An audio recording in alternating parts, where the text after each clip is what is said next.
ಕಲ್ಯಾಣಾದ್ಭುತಗಾತ್ರಾಯ ಕಾಮಿತಾರ್ಥಪ್ರದಾಯನೇ ಶ್ರೀಮದ್ವೆಂಕಟನಾಥಾಯ ಶ್ರೀನಿವಾಸಾಯ ತೇ ನಮಃ. ಬ್ರಹ್ಮರುದ್ರಾದಿವಂದ್ಯಂ ತ್ವಾಂ ಭಜೆ ವೆಂಕಟನಾಯಕಂ. ನಿವಾರಯಸ್ವಾನಿಷ್ಟಾನಿ ಸಾಧಯಿಷ್ಟಾನಿ ಮಾಧವ. ಶ್ರಿಯಃ ಕಾಂತಾಯ ಕಲ್ಯಾಣನಿಧಯೇ ನಿಧಯೇರ್ಥಿನಾಂ ಶ್ರೀವೆಂಕಟನಿವಾಸಾಯ ಶ್ರೀನಿವಾಸಾಯ ಮಂಗಲಂ. ಧರ್ಮವಿಜ್ಞಾನವೈರಾಗ್ಯಪರಮೈಶ್ವರ್ಯಶಾಲಿನಃ ಆನಂದತೀರ್ಥಭಗವತ್ಪಾದಾನ್ ವಂದೇ ನಿರಂತರಂ. ಆನಂದತೀರ್ಥೋಪದಿಷ್ಟೋ ನಿಧಿರ್ನಾರಾಯಣಃ ವಯಃ ಪ್ರದರ್ಶಿತೋ ಯೇನ ಸಮ್ಯಕ್ ಜಯತೀರ್ಥಂ ತಮಾಶ್ರಯೇ.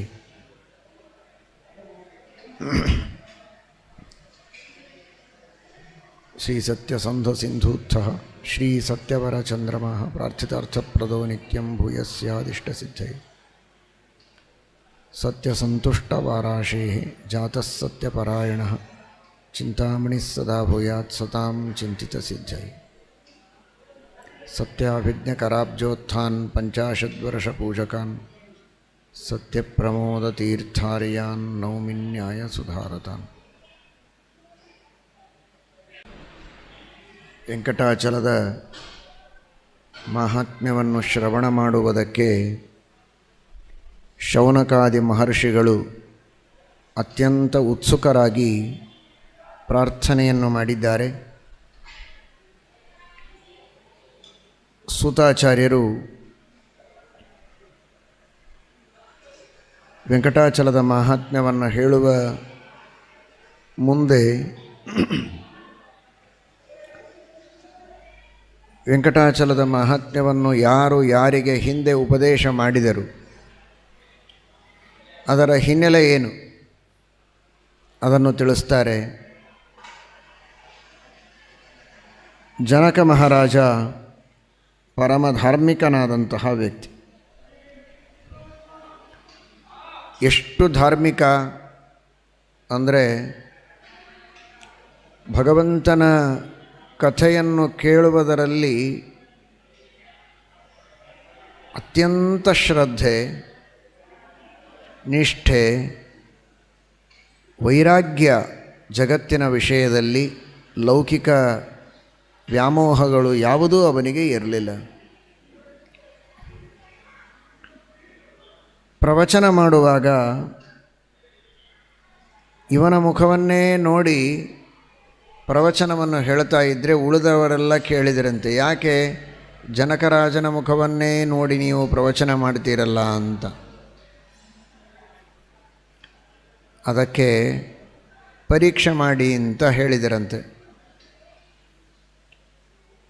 ಮಿಥಿಲಾ ಪಟ್ಟಣಕ್ಕೆ ಬೆಂಕಿ ಹತ್ತಿದೆ. ಮಿಥಿಲಾ ಪಟ್ಟಣಕ್ಕೆ ಬೆಂಕಿ ಹತ್ತಿದೆ ಅಂತ ಗೊತ್ತಾದ ತಕ್ಷಣ ಪ್ರವಚನಕ್ಕೆ ಕುಳಿತವರೆಲ್ಲ ಮಿಥಿಲಾ ಪಟ್ಟಣದ ಜನ ಓಡಿ ಹೋದರು ತಮ್ಮ ಮನೆ ನೋಡೋದಕ್ಕೆ.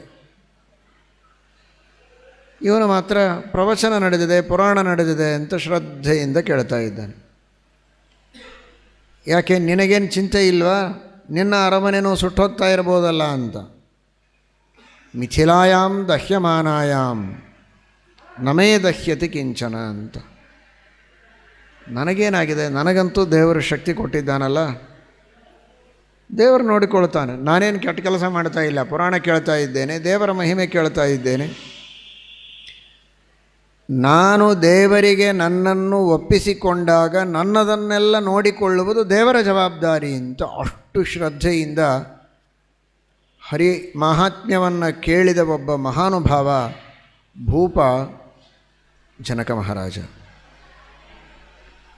ಆದರೂ ಪ್ರಾರಬ್ಧ ಕರ್ಮವಶಾತ್ ಒಂದು ಭಾವನೆ ಅವನ ಮನಸ್ಸಿನಲ್ಲಿ ಬಂತಂತೆ.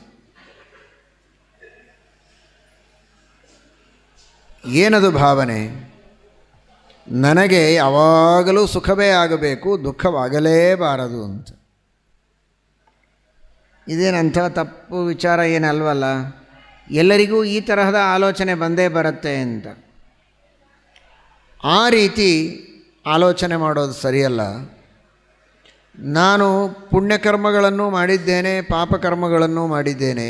ಜನ್ಮಾಂತರದಲ್ಲಿ ಪುಣ್ಯಕರ್ಮಗಳಿಗೆ ಅನುಗುಣವಾಗಿ ಸುಖ, ಪಾಪಕರ್ಮಗಳಿಗೆ ಅನುಗುಣವಾಗಿ ದುಃಖವನ್ನು ದೇವರು ಕೊಡೋದು ಆ ಭಗವಂತನ ನಿಯತಿ, ಅವನ ಸಂಕಲ್ಪ.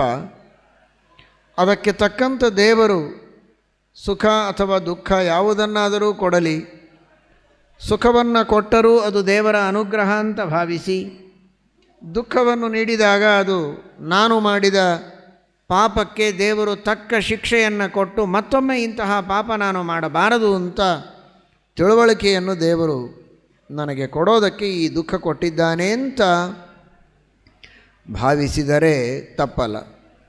ಹಾಗೆ ಭಾವಿಸಬೇಕು. ಅದು ಬಿಟ್ಟು ಕೇವಲ ಸುಖನೇ ಬೇಕು, ದುಃಖ ಆಗಲಿ, ನಾನು ತಪ್ಪು ಮಾಡಿರ್ಬೋದು, ಪುಣ್ಯ ಮಾಡಿರ್ಬೋದು, ಏನಿದ್ರೂ ಫಲ ಮಾತ್ರ ನನಗೆ ಸುಖ ಮಾತ್ರ ಸಿಗಬೇಕು ಅಂತ ಬಯಸೋದು ತಪ್ಪು. ಈ ದೃಷ್ಟಿಯಲ್ಲಿ ಜನಕ ಮಹಾರಾಜನ ಈ ಒಂದು ಚಿಂತನೆಗೆ ದೇವರು, ಹಾಗಾದರೆ ಇದೇ ಒಂದು ತಪ್ಪು, ಇವನು ವಿಷ್ಣು ಭಕ್ತನೇ, ಶ್ರದ್ಧಾಳುವೆ, ಆದರೂ ಈ ಒಂದು ಸಣ್ಣ ತಪ್ಪು ಇವನಿಂದ ನಡೆದದ್ದಕ್ಕೆ ಇವನಿಗೆ ಸ್ವಲ್ಪ ದುಃಖವನ್ನು ತೋರಿಸೋಣ, ನಾನು ಈ ರೀತಿ ಅಪೇಕ್ಷೆ ಪಡಬಾರದು, ಶ್ರೀಹರಿಯ ಇಚ್ಛೆಯಂತೆ ಎಲ್ಲವೂ ನಡೆಯುತ್ತೆ ಅನ್ನೋದನ್ನು ಇವನಿಗೆ ತಿಳಿಸೋಣ ಅಂತ ದೇವರು ದುಃಖವನ್ನು ತೋರಿಸುವ ಸಂಕಲ್ಪವನ್ನು ಮಾಡ್ತಾನೆ. ಸಜ್ಜನರು ತಪ್ಪಿದರೆ ಕೂಡಲೇ ಅವರಿಗೆ ದೇವರು ತಿದ್ದಿ ಬಿಡ್ತಾನೆ. ಅರ್ಜುನ ಅಹಂಕಾರ ತೋರಿದ ಅಂದರೆ ಕೂಡಲೇ ಭಗವಂತ ಅದಕ್ಕೆ ಪಾಠವನ್ನು ಕಲಿಸ್ತಾ ಇದ್ದ. ನಾನು ಮಹಾಪರಾಕ್ರಮಿ, ನನಗೆ ಸಮಾನರು ಯಾರಿಲ್ಲ ಅಂತ ಅರ್ಜುನನಿಗೆ ಅಹಂಕಾರ ಬಂದಿತ್ತು. ಆ ಅರ್ಜುನನನ್ನು ಕರೆದುಕೊಂಡು ಜರಾಸಂಧನ ಹತ್ತಿರ ಹೋದ ಕೃಷ್ಣ. ಭೀಮಸೇನ ದೇವರನ್ನು ಜೊತೆಗೆ ಕರೆದುಕೊಂಡು ಹೋಗಿದ್ದ ಯುದ್ಧಕ್ಕೆ ಅಂತ. ಜರಾಸಂಧನಿಗೆ ಹೇಳಿದ, ನೀನು ಯಾರನ್ನಾದರೂ ಆರಿಸಿಗೋ, ನಾವು 3 ಜನ ಬಂದಿದ್ದೇವೆ, ನಾನು, ಕೃಷ್ಣ, ಭೀಮ, ಅರ್ಜುನ. ಜರಾಸಂಧ ಏನು ಹೇಳಿದ, ಇವನು ಸಣ್ಣ ಹುಡುಗ, ಇವನು ಚಿಕ್ಕ ಬಾಲಕ, ಇವನ ಜೊತೆಗೆ ನಾನೇನು ಯುದ್ಧ ಮಾಡೋದು, ನನ್ನ ಮರ್ಯಾದೆ ಹೋಗುತ್ತೆ ಎಂದ.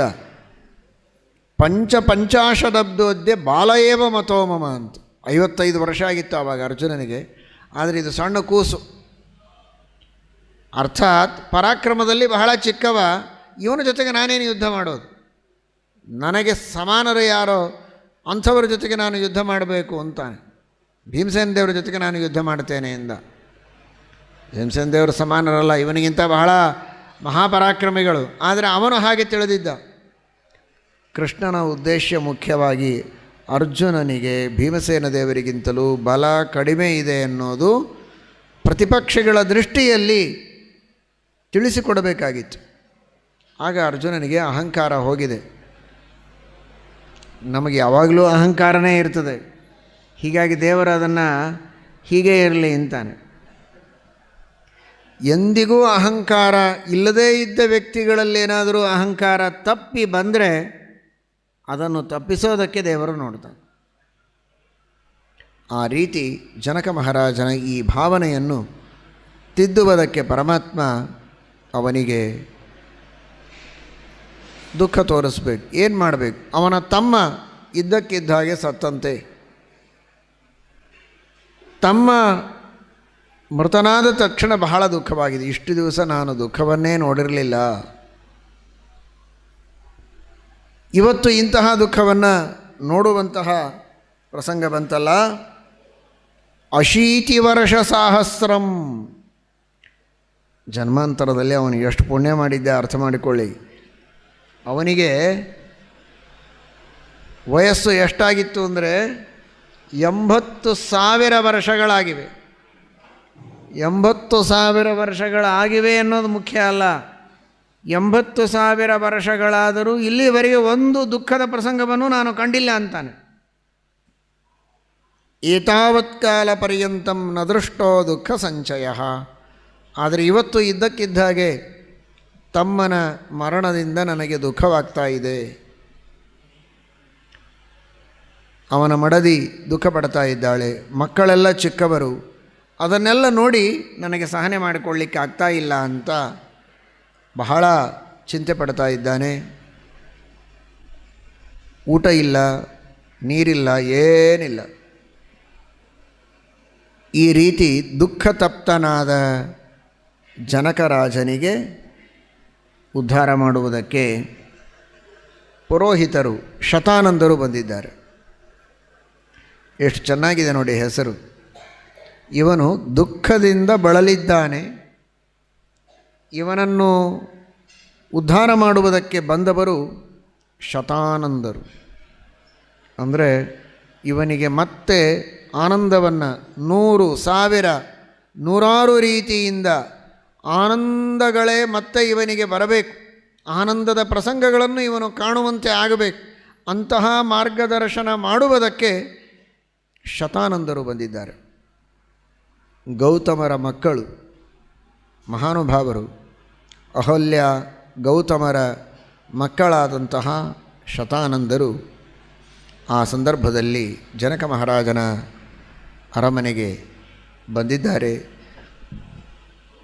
ಹೆಸರೇ ಪುರೋಹಿತ ಅಂತ. ಮುಂದೆ ಹಿತ ಆಗಬೇಕಾದರೆ ಅದಕ್ಕೇನು ಕರ್ತವ್ಯ ಕರ್ಮಗಳನ್ನು ಮಾಡಬೇಕು ಅಂತ ಮೊದಲೇ ತಿಳಿಸಿ ಹಿತ ಆಗುವುದಕ್ಕೆ ದಾರಿದೀಪರಾಗಿ ನಿಲ್ಲುವವರೇ ಪುರೋಹಿತರು. ಅವರ ಎದುರಿನಲ್ಲಿ ತನ್ನ ಎಲ್ಲ ದುಃಖವನ್ನು ತೋಡಿಕೊಂಡಿದ್ದಾನೆ. ತಮ್ಮನ ವಿಯೋಗವಾಗಿದೆ ಎನ್ನುವುದು ಒಂದು ಮಾತ್ರ ಅಲ್ಲ, ತಮ್ಮನ ಮಕ್ಕಳಿದ್ದಾರೆ. ಅವರೆಲ್ಲರಿಗೆ ಶ್ರೇಷ್ಠ ವರ ಸಿಗಬೇಕು. ನನಗೆ ಸೀತೆ ಮಗಳಾಗಿದ್ದಾಳೆ, ಆ ಸೀತೆಗೆ ಉತ್ತಮನಾದಂತಹ ವರ ಸಿಗಬೇಕು. ಸೀತಾಯಾಶ್ಚ ಸ್ವರೂಪಾಯಾ ಸ್ವರೂಪ ಪುರುಷ ಕಥಂ. ಮಕ್ಕಳು, ಹೆಣ್ಣು ಮಕ್ಕಳು ಎಲ್ಲರಿಗೂ ದೀರ್ಘ ಆಯುಷ್ಯ ಬೇಕು. ತಮ್ಮನಂತೆ ಅವರಿಗೆ ಅಕಾಲ ಮೃತ್ಯು ಬರಬಾರದು. ಅವರೆಲ್ಲರಿಗೆ ಉತ್ತಮ ಮಡದಿಯರು ಸಿಗಬೇಕು, ಮಕ್ಕಳಾಗಬೇಕು, ಎಲ್ಲ ರೀತಿಯ ಸೌಭಾಗ್ಯ ಇರಬೇಕು. ತಮ್ಮನ ವಿಯೋಗದಿಂದ ಆದ ಈ ದುಃಖ ಮರೆಯುವಂತೆ ಆಗಬೇಕು. ಹಾಗೆ ಏನಾದರೂ ಒಂದು ಉಪಾಯವನ್ನು ಹೇಳಿ ಅಂತ ಕೇಳಿದ್ದಾನೆ. ನಿಜವಾಗಿ ಜನ್ಮಾಂತರದಲ್ಲಿ ಪುಣ್ಯವನ್ನು ಮಾಡಬೇಕು. ಈ ಜನ್ಮದಲ್ಲಿ ಮಾಡಿದ್ದನ್ನು ಜನ್ಮಾಂತರದಲ್ಲಿ ದೇವರು ಫಲವಾಗಿ ನಮಗೆ ಕೊಡ್ತಾನೆ. ಆದರೆ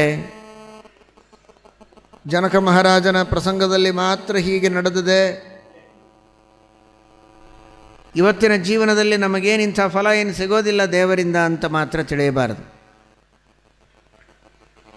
ಯಾವುದೋ ಒಂದು ದೊಡ್ಡ ಆಘಾತ, ದುಃಖ, ಅದನ್ನು ಅನುಭವಿಸಿ ಮನುಷ್ಯ ಒದ್ದಾಡುವಾಗ ಇನ್ನೊಂದು ಯಾವುದೋ ಸುಖದ ಪ್ರಸಂಗವನ್ನು ತಂದು ದೇವರು ಅದನ್ನು ಮರೆಸಿಬಿಡ್ತಾನೆ. ಇದು ದೇವರ ಅದ್ಭುತವಾದ ಕಾರುಣ್ಯ. ಕೊಟ್ಟ ದುಃಖ ಹಾಗೇ ಇರುವಂತೆ ಮಾಡಿದರೆ ಮನುಷ್ಯ ಬದುಕೋದಕ್ಕೆ ಸಾಧ್ಯ ಇಲ್ಲ. ದುಃಖ ಕೊಡ್ತಾನೆ, ಅದನ್ನು ಮರೆಸೋ ಹಾಗೆ ಮಾಡ್ತಾನೆ.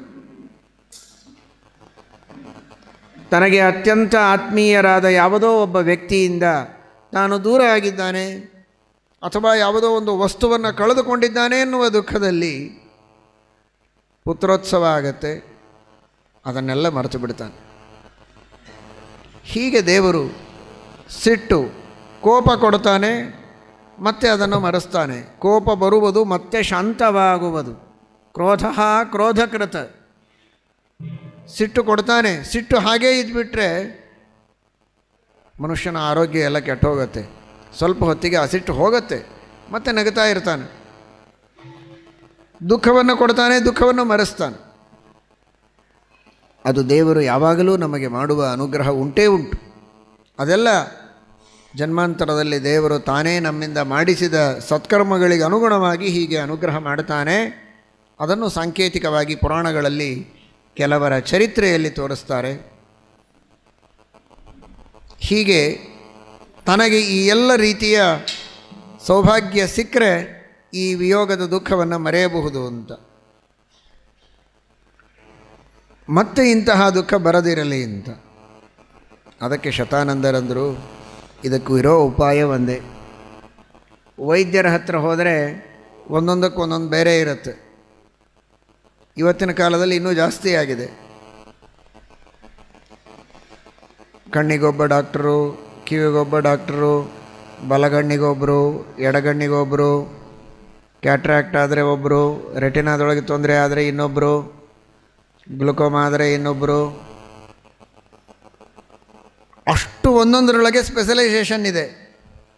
ಆದರೆ ಪುರೋಹಿತರ ಹತ್ರ, ಜ್ಞಾನಿಗಳ ಹತ್ರ, ತಪಸ್ವಿಗಳ ಹತ್ರ ಬಂದರೆ ನೀವು ಎಲ್ಲ ಸಮಸ್ಯೆ ತೆಗೆದುಕೊಂಡರೂ ಒಬ್ಬನೇ ಪುರೋಹಿತ. ಶತಾನಂದರು ಒಬ್ಬರೇ. ಇವನು ಏನೇನೋ ಸಮಸ್ಯೆ ಹೇಳಿದ, ಮದುವೆ ಆಗಬೇಕು, ಆಯುಷ್ಯ ಇರಬೇಕು, ಆರೋಗ್ಯ ಬೇಕು, ಅವರಿಗೆ ಮಕ್ಕಳಾಗಬೇಕು, ಎಲ್ಲ ಬೇಡಿಕೆಗಳನ್ನು ಮುಂದಿಟ್ಟರೂ ಕೂಡ ಶತಾನಂದರು ಹೇಳಿದರು, ನಿನ್ನ ಅಪೇಕ್ಷೆಗಳು 10, ಹಲವು, 100, 1000. ಉಪಾಯ ಇರೋದು ಒಂದೇ, ವೆಂಕಟೇಶ ಮಹಾತ್ಮ್ಯದ ಶ್ರವಣವನ್ನು ಮಾಡು, ಎಲ್ಲ ಇಷ್ಟಾರ್ಥಗಳು ಪೂರ್ಣವಾಗತ್ತೆ ಅಂತ ಶತಾನಂದರು ಹೇಳ್ತಾರೆ. ವೈಕುಂಠಗಿರಿ ಮಾಹಾತ್ಮ್ಯಂ ಸ ಭವಿಷ್ಯಂ ಸಹೋತ್ತರಂ ಕಲೌ ತತ್ಕೀರ್ತನಂ ಪುಣ್ಯಂ ಸರ್ವದುಃಖಹರಂ ಶಿವಂ. ಕಲಿಯುಗದಲ್ಲಿ ಇದನ್ನು ಶತಾನಂದರು ತ್ರೇತಾಯುಗದಲ್ಲೇ ಹೇಳ್ತಾ ಇದ್ದಾರೆ ಜನಕರಾಜನಿಗೆ. ಈಗ ನಾನು ಹೇಳ್ತೇನೆ ಕೇಳು, ನಿನಗೆ ಮಂಗಲವಾಗತ್ತೆ. ಇಷ್ಟೇ ಅಲ್ಲ, ಬೇರೆ ಯುಗಗಳಲ್ಲಿಯೂ ಇದನ್ನು ಶ್ರವಣ ಮಾಡಿದರೆ ಮಂಗಲವಾಗತ್ತೆ. ಕಲಿಯುಗದಲ್ಲಿರುವ ಜನಗಳಿಗೆ ಪಾಪಗಳು ಅಧಿಕವಾದದ್ದರಿಂದ ಕಷ್ಟಗಳೂ ಅಧಿಕವಾಗಿವೆ. ಆ ಎಲ್ಲ ಕಷ್ಟಗಳು ದೂರವಾಗ್ತವೆ. ಸಂಪತ್ತು, ಸಂತಾನ, ರೋಗ ಪರಿಹಾರ, ಉತ್ತಮವಾದ ಜ್ಞಾನ ಎಲ್ಲವೂ ಸಿಗತ್ತೆ. ನಿನ್ನೆ ಕೇಳಿದ್ದೀರಿ, ಬ್ರಹ್ಮಪದಂಗತಃ ನೀಲಕಂಠಸ್ತು ಯಚ್ಛ್ರುತ್ವ ನಿರ್ವಿಷ ಸುಖಮಾಪ್ತವಾನ್. ರುದ್ರದೇವರಿಗೆ ವಿಷಬಾಧೆಯಾದಾಗಲೂ ವೆಂಕಟೇಶ ಮಹಾತ್ಮ್ಯದ ಶ್ರವಣ ಮಾಡಿ ಆ ವಿಷದಿಂದಾದ ಬಾಧೆಯನ್ನು ಪರಿಹಾರ ಮಾಡಿಕೊಂಡಿದ್ದಾರೆ. ತಲೆಯ ಮೇಲೆ ಗಂಗೆಯನ್ನು ಇಟ್ಟುಕೊಂಡರು, ಚಂದ್ರನನ್ನು ಇಟ್ಟುಕೊಂಡಿದ್ದಾರೆ, ಕುತ್ತಿಗೆಗೆ ನಾಗನನ್ನು ಸುತ್ತಿಕೊಂಡಿದ್ದಾರೆ. ಯಾಕೆಂದರೆ ತಂಪು ಅಂತ. ಇದೆಲ್ಲ ತಂಪು. ಚಂದ್ರ, ನೀರು, ಹಾವು. ತಲೆ ಮೇಲೆ ನೀರಷ್ಟು ಬಡ್ಕೋಬೋದು, ಇನ್ನು ಉಳಿದಿದ್ದನ್ನು ಯಾವುದೂ ಮಾಡಲಿಕ್ಕಾಗೋದಿಲ್ಲ ನಮಗೆ. ಚಂದ್ರನನ್ನು ತಂದು ಇಟ್ಕೊಳ್ಳಿಕ್ಕೂ ಆಗೋದಿಲ್ಲ. ಬಹಳ ಯಾಕೋ ಬಿಸಿ ಅನ್ನಿಸ್ತಾ ಇದೆ ಅಂತ ಹಾವು ಸುತ್ತಕೊಳ್ಳಿಕ್ಕೂ ಆಗೋದಿಲ್ಲ. ಇವನ ಗಂಟಲು ಬಿಸಿಯಾಗಿದೆ ಅಂತ ಹಾವು ಸುತ್ತಿಕೊಂಡ ಅಂದರೆ ಇವನ ಗಂಟಲು ಪೂರ್ಣ ತಣ್ಣಗಾಗ್ತದೆ. ಗಂಟ್ಲಕ್ಕೆ ಮೈಯೇ ತಣ್ಣಗಾಗ್ತದೆ. ಇವನ ಬಂಧು ಬಳಗದವರ ಮೈಯೆಲ್ಲ ಬಿಸಿ ಆಗ್ತದೆ ಇವನಿಗೋಸ್ಕರ. ಅದು ರುದ್ರದೇವರಂತಹ ಮಹಾನುಭಾವರಿಗೆ ಸಾಧ್ಯ. ಅದನ್ನೆಲ್ಲ ನಾವು ಅನುಕರಣೆ ಮಾಡಬಾರ್ದು. ದೊಡ್ಡವರು ಹೀಗೆ ಮಾಡಿದ್ದಾರೆ ಅಂತ ತಿಳಿದು ಕೈ ಮುಗಿಬೇಕಷ್ಟೆ. ಅದು ಮಾತ್ರ ಅಲ್ಲದೆ ವೆಂಕಟೇಶ ಮಹಾತ್ಮ್ಯದ ಶ್ರವಣವನ್ನು ಮಾಡಿದ್ದಾರಂತೆ. ಪದ್ಮಪುರಾಣವೂ ಹೇಳ್ತದೆ, ಅಚ್ಯುತ ಅನಂತ ಗೋವಿಂದ ಎಂಬ ನಾಮತ್ರಯಗಳನ್ನು ರುದ್ರದೇವರು ವಾಯುದೇವರ ಉಪದೇಶದಂತೆ ವಿಶೇಷವಾಗಿ ಜಪ ಮಾಡಿ ವೆಂಕಟೇಶ ದೇವರ ಸ್ಮರಣೆಯನ್ನು ಮಾಡಿ ಯಾವ ರೀತಿಯ ವಿಷದ ಬಾಧೆಯೂ ಆಗದಂತೆ ನೋಡಿಕೊಂಡಿದ್ದಾರೆ ಅಂತ. ಇಷ್ಟೆಲ್ಲ ಇದ್ದರೆ ವಿಷವನ್ನು ಪ್ರಾಶನ ಯಾಕೆ ಮಾಡಿದರು ಅಂತ ನಿಮಗನ್ನಿಸ್ಬೋದು. ಭಾಗವತದಲ್ಲಿ ಬರುತ್ತೆ, ಯಾಕೆ ಅಂದರೆ ಪರೋಪಕಾರಕ್ಕಾಗಿ. ಇನ್ನೊಬ್ಬರಿಗಾಗಿ ಕಷ್ಟವನ್ನು ಸಹನೆ ಮಾಡೋದಿದೆಯಲ್ಲ, ಬಹಳ ದೊಡ್ಡ ತಪಸ್ಸದು. ಪ್ರಜೆಗಳೆಲ್ಲರಿಗೆ ವಿಷಬಾಧೆಯಾಗಬಾರದು ಅನ್ನೋದಕ್ಕೆ ಆ ವಿಷವನ್ನು ಸ್ವಲ್ಪ ಆದರೂ ನಾವು ಸೇವನೆ ಮಾಡಿ ಪ್ರಜೆಗಳಿಗೆ, ಜೀವರಾಶಿಗಳಿಗೆ, ಸಜ್ಜನರಿಗೆ ಆಗುವ ಬಾಧೆಯನ್ನು ಕಡಿಮೆ ಮಾಡೋಣ ಅಂತ ನಾನು ವಿಷಪ್ರಾಶನ ಮಾಡ್ತೇನೆ ಅಂತ ಪಾರ್ವತಿಗೆ ಹೇಳಿ ರುದ್ರದೇವರು ಪ್ರಾಶನ ಮಾಡ್ತಾರೆ. ಅಂತಹ ವಿಷದ ಬಾಧೆಯನ್ನು ಕಳೆದದ್ದು ಈ ವೆಂಕಟೇಶ ಮಹಾತ್ಮ್ಯ. ಅಷ್ಟು ಶ್ರೇಷ್ಠವಾಗಿದೆ. ವೃಷಭಾಚಲ ಅಂತ ಇದಕ್ಕೆ ತ್ರೇತಾಯುಗದಲ್ಲಿ ಹೆಸರು. ತುಂಬುರು ತೀರ್ಥ ಬಹಳ ಶ್ರೇಷ್ಠವಾದಂತಹ ತೀರ್ಥ. ನಾರದರು ಹಾಗೂ ತುಂಬುರು ಇವರಿಬ್ಬರು ಯಾವಾಗಲೂ ಹರಿಕಥೆಯನ್ನು ಮಾಡುವವರು. ಹರಿನಾಮ ಸಂಕೀರ್ತನೆಯಲ್ಲಿ ತಮ್ಮ ಜೀವನವನ್ನೇ ಸಮರ್ಪಣೆ ಮಾಡಿಕೊಂಡ ಮಹಾನುಭಾವರು. ಒಂದು ಬಾರಿ ಪ್ರಾಚೀನ ಬರ್ಹಿ ಎಂಬ ರಾಜನ ಸ್ತುತಿಯನ್ನು ಮಾಡುವುದಕ್ಕೆ ತುಂಬುರು ಎಂಬ ಗಂಧರ್ವ ನಾನಾ ರೀತಿಯ ತನ್ನ ಸಾಹಿತ್ಯವನ್ನು ಉಪಯೋಗಿಸಿ ಸಂಗೀತದ ಕಲೆಯನ್ನು ಉಪಯೋಗಿಸಿ ಸುಂದರವಾದ ಗಾನಗಳನ್ನು ಪ್ರಾಚೀನ ಬರಿಹ ರಾಜನ ಬಗ್ಗೆ ಹೇಳಿದ್ದಾನೆ. ಹೇಳಿದರೆ ನಾರದರು ಶಾಪ ಕೊಟ್ಟರು, ಪಕ್ಕದಲ್ಲೇ ಇದ್ದರು. ಏನೋ ದೇವರು ನಾಲಿಗೆ ಕೊಟ್ಟದ್ದು ದೇವರ ಸ್ತೋತ್ರ ಮಾಡುವುದಕ್ಕೆ, ಶ್ರೀಮಂತರ ಸ್ತೋತ್ರವನ್ನು ಮಾಡಿ ಹಣ ಪಡೆದುಕೊಳ್ಳಬೇಕು ಅಂತ ಅಪೇಕ್ಷೆ ಪಟ್ಟಿದ್ದೀಯಾ? ಅವನು ಒಳ್ಳೆ ವಜ್ರ ರತ್ನ ಖಚಿತವಾದ ತಂಬೂರಿಯನ್ನು ಕೊಟ್ಟು ಬಿಡ್ತಾನೆ. ಪ್ರಾಚೀನ ಬರಿಹಿ ತನ್ನ ಸ್ತೋತ್ರ ಮಾಡಿದ್ದಕ್ಕೆ ನಿರಂತರ ಯಜ್ಞಯಾಗಾದಿಗಳನ್ನು ಮಾಡುವ ಮಹಾರಾಜ ಅವನು. ನೀನು ಅಷ್ಟು ಯಜ್ಞಗಳನ್ನು ಮಾಡಿದ್ದಿ, ಇಷ್ಟು ಮಾಡಿದ್ದಿ ಅಂತ ಸ್ತೋತ್ರ ಮಾಡಿದ್ದಕ್ಕೆ ವಜ್ರದ ರತ್ನದ ಕವಚದಿಂದ ಕೂಡಿದ ತಂಬೂರಿಯನ್ನು ಕೊಟ್ಟ. ಅದನ್ನು ತೆಗೆದುಕೊಂಡು ಇವನು ಬಂದದ್ದನ್ನು ನೋಡಿ, ಇಷ್ಟಕ್ಕಾಗಿ ನಿನ್ನ ವಾಕ್ಶಕ್ತಿಯನ್ನು ಮಾನವರ ಸ್ತುತಿಗೆ ಉಪಯೋಗಿಸ್ತೀಯಾ? ಯೋಂತಃ ಪ್ರವಿಶ್ಯ ಮಮ ವಾಚಮಿಮಾಂ ಪ್ರಸುಪ್ತಾಂ ಸಂಜೀವಯತಿ. ಯಾವ ಪರಮಾತ್ಮನ ಪ್ರೇರಣೆಯಿಂದ ನಮಗೆ ಈ ವಾಕ್ಶಕ್ತಿ ಕಾರ್ಯವನ್ನು ಮಾಡುತ್ತೆ, ಅಂತಹ ಭಗವಂತನ ಸ್ತುತಿಯನ್ನು ಮಾಡುವುದು ಬಿಟ್ಟು ನರಾನ್ ಸ್ತುತ್ವ ನೀಚಾನ್ ಉದರಭರಣಾಸಕ್ತ ಹೃದಯ, ನೀಚರ ಸ್ತುತಿಯಿಂದ ಹೊಟ್ಟೆ ತುಂಬಿಕೊಳ್ಳಬೇಕು ಅಂತ ಮಾಡಿದ್ದೀಯಾ? ತಲೆ ಕೆಳಗೆ ಮಾಡಿ ಬೀಳು ನೀನು ಅಂತ ಶಾಪ ಕೊಟ್ಟು. ನಾರದರ ಶಾಪ ಕೂಡಲೇ ತುಂಬುರು ಕೆಳಗೆ ಬೀಳೋದಕ್ಕೆ ಪ್ರಾರಂಭ ಮಾಡಿದ. ತುಂಬುರು ಬೀಳೋದಕ್ಕೆ ಮುಂಚೆನೇ ಒಂದು ಪ್ರಾರ್ಥನೆ ಮಾಡಿದ, ನಾರದರೆ ನಾನು ಮಾಡಿದ ತಪ್ಪಿಗೆ ಕೆಳಗೆ ಬೀಳ್ತೇನೆ, ಆದರೆ ದುರ್ಜನರ ಮಧ್ಯದಲ್ಲಿ ಬೀಳೋ ಹಾಗೆ ಮಾಡಬೇಡಿ, ಅಪವಿತ್ರವಾದ ಕ್ಷೇತ್ರದಲ್ಲಿ ಅಪವಿತ್ರ ಸ್ಥಾನದಲ್ಲಿ ಬೀಳೋ ಹಾಗೆ ಮಾಡಬೇಡಿ, ಪವಿತ್ರ ಕ್ಷೇತ್ರದಲ್ಲಿ ಸಜ್ಜನರ ಸಹವಾಸದಲ್ಲಿ ಬೀಳೋ ಹಾಗೆ ಮಾಡಿ ಅಂತ. ಅಂದರೆ ಬಿದ್ದರೂ ಮತ್ತೆ ಮೇಲೆ ಬರ್ಬೋದು. ಆಗ ಈ ಪವಿತ್ರವಾದ ವೈಕುಂಠಗಿರಿ, ಈಗ ಯಾವುದನ್ನು ವೆಂಕಟಾಚಲ ಅಂತ ಕರಿತೇವೆ, ಅಂತಹ ಶ್ರೇಷ್ಠವಾದ ಪರ್ವತ, ಅಲ್ಲಿರುವಂತಹ ಒಂದು ತೀರ್ಥ ಘೋಣ ತೀರ್ಥ ಅಂತ, ಅಲ್ಲಿ ಅನೇಕ ಋಷಿಗಳು ಮುನಿಗಳು ತಪಸ್ಸು ಮಾಡುವ ಸ್ಥಳ, ಅಲ್ಲಿ ಬಿದ್ದಿದ್ದಾನೆ ಈ ತುಂಬುರು. 2 ಪರ್ವತಗಳು, ಎತ್ತರದ ಪರ್ವತಗಳು, ಮಧ್ಯಭಾಗದಲ್ಲಿ ತಲೆ ಕೆಳಗೆ ಮಾಡಿ ತಂಬೂರಿಯಿಂದ ಸಹಿತನಾಗಿ ಬಿದ್ದಿದ್ದಾನೆ. ಇವತ್ತಿಗೂ ಆ ಪರ್ವತ ನೋಡಲಿಕ್ಕೆ ಸಿಗತ್ತೆ. 2 ಪರ್ವತಗಳ ಮಧ್ಯದಲ್ಲಿ ಒಂದು ತಂಬೂರಿಯಂತೆಯೇ ಇರುವ ಕಲ್ಲು ಸಿಗತ್ತೆ, ತಂಬೂರಿಯ ಆಕಾರದ ಶಿಲೆ. ಅದು ಲಕ್ಷ ಲಕ್ಷ ವರ್ಷಗಳ ನಂತರ ಅಲ್ಲಿಯೇ ಇದ್ದು ಅದು ಕಲ್ಲಿನೊಳಗೆ ಸೇರಿಕೊಂಡದ್ದು. ನೋಡುವುದಕ್ಕೆ ಇವತ್ತಿಗೂ ಸಿಗತ್ತೆ ತಿರುಮಲದಲ್ಲಿ. ಸ್ವಲ್ಪ ಕಷ್ಟಪಟ್ಟು ಹೋಗಬೇಕು, ದೂರ. ಅಲ್ಲಿ ಸ್ನಾನ ಮಾಡಿದರೆ ಬಹಳ ವಿಶೇಷ ಫಲ ಹೇಳಿದ್ದಾರೆ, ಸಕಲ ಪಾಪಗಳ ಪರಿಹಾರವಾಗತ್ತೆ ಅಂತ ಘೋಣಾತೀರ್ಥದ ಮಹಿಮೆಯಲ್ಲಿ ವರ್ಣನೆ ಇದೆ. ಅಲ್ಲಿ ಬಿದ್ದಿದ್ದಾನೆ. ಅಂದಿನಿಂದ ಆ ಘೋಣತೀರ್ಥಕ್ಕೆ ತುಂಬುರು ತೀರ್ಥ ಅಂತ ಹೆಸರು ಬಂತು.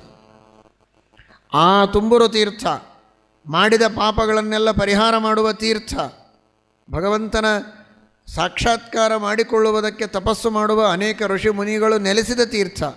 ಅಲ್ಲಿ ಒಬ್ಬ ಅಸುರ, ವೃಷಭಾಸುರ, ಅವನಂದ ಇಲ್ಲೆಲ್ಲ ದೊಡ್ಡ ದೊಡ್ಡವರೆಲ್ಲ ದೇವರನ್ನು ಕಂಡಿದ್ದಾರೆ, ನಾನಾ ರೀತಿಯ ತಪಸ್ಸು ಮಾಡಿದ್ದಾರೆ, ನಾನೇ ಯಾಕೆ ಮಾಡಬಾರದು ಅಂತ.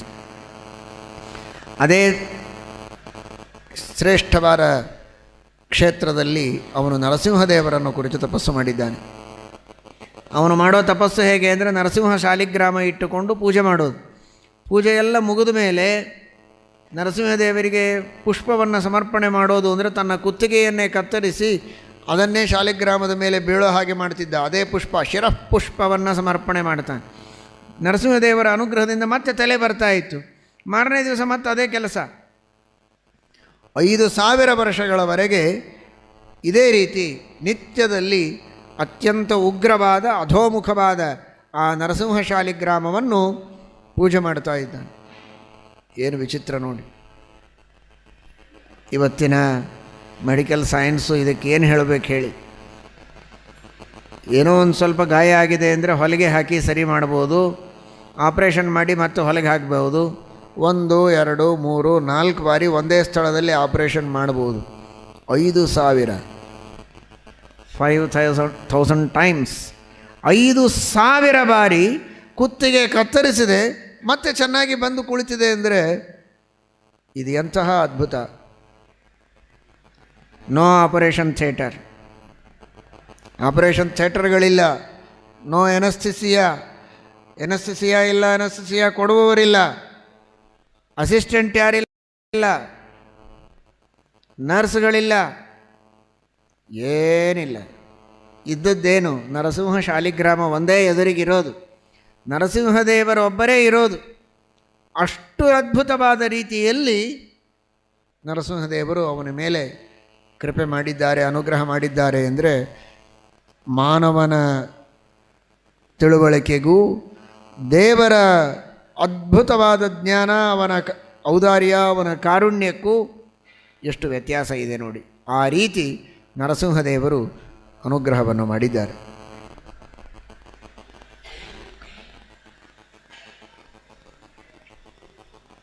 ಅವನ ಅದ್ಭುತವಾದ ಆ ತಪಸ್ಸಿಗೆ ಮೆಚ್ಚಿ ಇಷ್ಟಾದರೆ ತಲೆ ಬರೋ ಹಾಗೆ ಮಾಡಿದ್ದಾರೆ ನೋಡಿ. ವಿಚಿತ್ರ.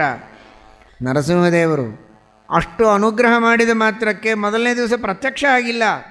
ಪ್ರತ್ಯಕ್ಷ ಆಗೋದು ಮಾತ್ರ ಅವನನ್ನು ಪೂರ್ಣ ಪರೀಕ್ಷೆ ಮಾಡಿ 5,000 ವರ್ಷಗಳ ನಂತರ ಭಗವಂತ ಅವನಿಗೆ ದರ್ಶನವನ್ನು ಕೊಟ್ಟಿದ್ದಾನೆ. ಮುಹೂರ್ತಾಂತೆ ಸಮುತ್ಥಾಯ, ಒಂದು ಮುಹೂರ್ತದವರೆಗೆ 48 ನಿಮಿಷ ಸಾಷ್ಟಾಂಗ ನಮಸ್ಕಾರ ಹಾಕಿದ್ದಾನೆ. ಮನಸ್ಸು ತುಂಬಿ ಬಂದಿದೆ, ಇಷ್ಟು ದಿವಸ ಮಾಡಿದ ತಪಸ್ಸಿಗೆ ಇವತ್ತು ಫಲ ಸಿಕ್ತಲ್ಲ ಅಂತ ಭಕ್ತಿಯಿಂದ ನಮಸ್ಕಾರ ಮಾಡಿ ದೇವರ ಎದುರಿನಲ್ಲಿ ಎದ್ದು ನಿಂತು ಪ್ರಾರ್ಥನೆ ಮಾಡ್ತಾನೆ, ನನಗೊಂದು ವರ ಕೊಡಬೇಕು ಅಂತ. ವರ ಕೊಡೋದಕ್ಕೆ ಬಂದಿದ್ದೇನಪ್ಪ, ಕೇಳು ಅಂತ. ಏನಿಲ್ಲ, ನಿನ್ನ ಜೊತೆಗೆ ಜಗಳಾಡಬೇಕು ಅಂತ ಇಚ್ಛೆ ಇದೆ. ಅದು ಅಸುರರ ಸಹಜ ಗುಣ. ಅದು ಯುದ್ಧ ಭಿಕ್ಷಾಂಚ ದೇಹಿಮೆ, ನಿನ್ನ ಜೊತೆಗೆ ಯುದ್ಧ ಆಡಬೇಕು. ಬಹಳ ಅಸುರರ ಜೊತೆಗೆ ಯುದ್ಧ ಆಡಿ ಅವರನ್ನೆಲ್ಲ ಸಂಹಾರ ಮಾಡಿದ್ದಿ ಅಂತ ಕೇಳಿದ್ದೇವೆ. ಅದು ಹೇಗಿರುತ್ತೆ ಅಂತ ಒಂಚೂರು ರುಚಿ ನೋಡಬೇಕು ಅಂತ ನನಗೆ ಅಪೇಕ್ಷೆ ಇದೆ. ವಿಚಿತ್ರವಾದಂತಹ ಅವನ ಅಪೇಕ್ಷೆ, ಅವನ ಯೋಗ್ಯತೆ, ಅವನ ಸ್ವಭಾವಕ್ಕೆ ತಕ್ಕಂತೆ, ಜಾತಿಗೆ ತಕ್ಕಂತೆ, ಅಸುರ ಜಾತಿಗೆ ತಕ್ಕಂತೆ ತಾನು ಪ್ರಾರ್ಥನೆ ಮಾಡಿದಾಗ ಸರಿ ಅಂತ ದೇವರು ಯುದ್ಧವನ್ನು ಪ್ರಾರಂಭ ಮಾಡಿದ. ದೇವರು ಹೇಗೆ ಮಾಡ್ತಾನೋ ಹಾಗೆ ಪ್ರತಿಯಾಗಿ ತಾನೂ ಮಾಡುವುದಕ್ಕೆ ಪ್ರಯತ್ನ ಮಾಡ್ತಾ ಇದ್ದಾನೆ. ಭಗವಂತನು ಅವನಿಗೆ ಅವಕಾಶ ಕೊಟ್ಟಿದ್ದಾನೆ. ಇಚ್ಛೆ ಮಾಡಿದರೆ ಒಂದು ಕ್ಷಣದೊಳಗೆ ಅವನು ಸತ್ತೋಗ್ಬೋದು. ಆದರೆ ವರ ಕೇಳಿದ್ದಾನಲ್ಲ ಯುದ್ಧ ಆಡಬೇಕು ಅಂತ, ಸ್ವಲ್ಪ ಹೊತ್ತು ಯುದ್ಧ ಆಡಲಿ ಅಂತ ಅವನಿಗೆ ಅವಕಾಶ ಕೊಟ್ಟ. ಆಮೇಲೆ ಪರಮಾತ್ಮ ಹೇಳಿದ, ನಾನಿನ್ನು ಸಂಹಾರ ಮಾಡ್ತೇನೆ ನಿನ್ನನ್ನು ಅಂತ. ಅದೇ ಬೇಕು ಅಂದ. ನಿನ್ನ ಪವಿತ್ರವಾದ ಸುದರ್ಶನ ಚಕ್ರಾಯುಧ, ಆ ಚಕ್ರದಿಂದ ಸಂಹಾರ ಆದರೆ ನನಗೆ ಉತ್ತಮವಾದ ಸದ್ಗತಿ ಸಿಗತ್ತೆ, ಸಂಹಾರ ಮಾಡು ಅಂತ ಕೇಳಿಕೊಂಡಿದ್ದಾನೆ. ಚಕ್ರಪಾಣೇ ನಮಸ್ತುಭ್ಯಂ ಚಕ್ರಸ್ಯ ಚರಿತಂ ಶ್ರುತಂ ಯಚ್ಚಕ್ರೇಣ ಪ್ರತಪ್ತಸ್ತು ಮುಕ್ತಿಮೇತಿ ನ ಸಂಶಯ. ನಿನ್ನ ಚಕ್ರದಿಂದ ಬರುವ ಜ್ವಾಲೆಯಿಂದ ತಪ್ತನಾದರೇನೆ ಅವನಿಗೆ ಮುಕ್ತಿಯಾಗ್ತದೆ. ತಪ್ತ ಮುದ್ರೆಗಳನ್ನು ಧಾರಣ ಮಾಡಿದರೆ ದೇಹದ ಮೇಲೆ ಪಾಪಗಳೆಲ್ಲ ದೂರ ಆಗ್ತವೆ. ಅಂತಹ ಚಕ್ರದಿಂದಲೇ ಸಂಹಾರ ಆದರೆ ನನಗೆ ಸದ್ಗತಿಯಾಗೋದರಲ್ಲಿ ಸಂಶಯ ಇಲ್ಲ. ನಿನ್ನಲ್ಲಿ ಭಕ್ತಿ ಇದೆ, ನಿನ್ನ ಚಕ್ರದ ಬಗ್ಗೆ ನನಗೆ ಶ್ರದ್ಧೆ ಇದೆ. ನಿನ್ನ ಪ್ರೀತಿಯ ಪುತ್ರ, ಚಕ್ರ ಅಂದರೆ ಬೇರೆ ಯಾರಲ್ಲ, ಭಗವಂತನ ಪ್ರೀತಿಯ ಮಗ ಕಾಮ, ಅವನೇ ಚಕ್ರ, ಅವನೇ ಪ್ರದ್ಯುಮ್ನ, ಅವನೇ ರಾಮಾಯಣದಲ್ಲಿ ಭರತ, ಕೃಷ್ಣಾವತಾರದಲ್ಲಿ ಪ್ರದ್ಯುಮ್ನ, ಮೂಲ ರೂಪದಲ್ಲಿ ಕಾಮ, ಭಗವಂತನ ಆ ದಿವ್ಯ ಮಂಗಲ ಶರೀರದಲ್ಲಿ ಚಕ್ರದ ರೂಪದಲ್ಲಿ ನಿಂತು ಸೇವೆ ಮಾಡುವವನು ಅವನೇ. ಅಂತಹ ಚಕ್ರದ ಸ್ಪರ್ಶ ನನಗಾದರೆ ನನ್ನ ಎಲ್ಲ ಪಾಪಗಳ ಪರಿಹಾರವಾಗತ್ತೆ ಅಂತ ವೃಷಭಾಸುರ ಕೇಳಿಕೊಂಡಿದ್ದಾನೆ. ಭಗವಂತ ಚಕ್ರದಿಂದ ಸಂಹಾರ ಮಾಡುವ ಮೊದಲು ಇನ್ನೊಂದು ಪ್ರಾರ್ಥನೆಯಿಂದ, ನನ್ನ ಸಂಹಾರ ಮಾಡಿದ ಮೇಲೆ ಈ ಪರ್ವತಕ್ಕೆ ನನ್ನ ಹೆಸರು ಬರೋ ಹಾಗೆ ಮಾಡು ಅಂತ. ತಥಾಸ್ತು ಅಂತ ವರ ಕೊಟ್ಟು ಅವನ ಶಿರಸ್ಸನ್ನು ಛೇದನ ಮಾಡಿದ್ದಾನೆ ಅನ್ನೋದಕ್ಕೆ ಕೃತಯುಗದಲ್ಲಿ ವೃಷಭಾಚಲ, ಪರಮಾತ್ಮನನ್ನು ಉಗ್ರವಾದ ರೀತಿಯಲ್ಲಿ ತಪಸ್ಸು ಮಾಡಿ ಭಗವಂತನ ಅನುಗ್ರಹದಿಂದಲೇ ಅವನ ಸುದರ್ಶನ ಚಕ್ರದಿಂದ ತನ್ನ ಕೊನೆ ಉಸಿರನ್ನು ಎಳೆದು ದೇವರಿಗೆ ತನ್ನನ್ನು ತಾನು ಅರ್ಪಿಸಿಕೊಂಡಂತಹ ವೃಷಭನ ಹೆಸರಿನಲ್ಲಿ ಇದು ವೃಷಭಾಚಲ ಎಂಬುದಾಗಿ ಪ್ರಸಿದ್ಧವಾಗಿದೆ ಅಂತ ತಿಳಿಸಿಕೊಟ್ಟಿದ್ದಾರೆ ಶತಾನಂದರು. ಆ ರೀತಿ ಪರಮಾತ್ಮನ ಒಂದು ಅನುಗ್ರಹ ಇಂತಹ ವೃಷಭಾಸುರನ ಮೇಲೇನೆ ಆಗಿದೆ ಅಂತಾದರೆ ಸಜ್ಜನರು ಯಥಾಯೋಗ್ಯವಾಗಿ ತಮ್ಮ ಶಕ್ತಿಗೆ ಅನುಗುಣವಾಗಿ ಕುತ್ತಿಗೆಯನ್ನು ಕತ್ತರಿಸಿ ದೇವರಿಗೆ ಅರ್ಪಣೆ ಮಾಡೋದು ಬೇಡ. ಮನೆ ಹೊರಗಡೆ ಇರೋ ಹೂವಿನ ತೋಟದಲ್ಲಿ ಇದ್ದ ಹೂಗಳನ್ನು ಕತ್ತರಿಸಿ ದೇವರ ಮೇಲೆ ಹಾಕಿದರೂ ಸಾಕು, ತಲೆ ಕತ್ತರಿಸೋದು ಬೇಡ. ಭಕ್ತಿಯಿಂದ ಪುಷ್ಪಗಳನ್ನು ದೇವರಿಗೆ ಸಮರ್ಪಣೆ ಮಾಡಿ, ತುಳಸಿಗಳನ್ನು ಸಮರ್ಪಣೆ ಮಾಡಿ, ಅಭಿಷೇಕವನ್ನು ಮಾಡಿ, ಶಾಲಿಗ್ರಾಮದ ಪೂಜೆಯನ್ನು ಮಾಡಿದರೆ ಆ ಪರ್ವತಕ್ಕೇನೆ ಅವನ ಹೆಸರು ಬಂತು. ಇಲ್ಲಿ ಯಾವ ಪರ್ವತಕ್ಕೆ ಹೆಸರು ಬರೋದು ಬೇಡ, ಇವನ ಮನೆಗೆ ಇವನ ಹೆಸರು ಉಳಿಯತ್ತೆ. ಇವನ ಮಕ್ಕಳು ಮೊಮ್ಮಕ್ಕಳು ಎಲ್ಲ ಇವನನ್ನು ನೆನೆಸೋ ಹಾಗಾಗತ್ತೆ. ಅವರಿದ್ದ ಹಾಗೆ ನಾನಿರಬೇಕು ಅಂತ, ಅವರ ಆದರ್ಶವನ್ನು ನಾನು ಪರಿಪಾಲಿಸಬೇಕು ಅಂತ ಇವನ ವಂಶದಲ್ಲಿ ಬಂದವರು ಇವನ ಹೆಸರನ್ನು ನೆನಪಿಡೋ ಹಾಗಾಗತ್ತೆ.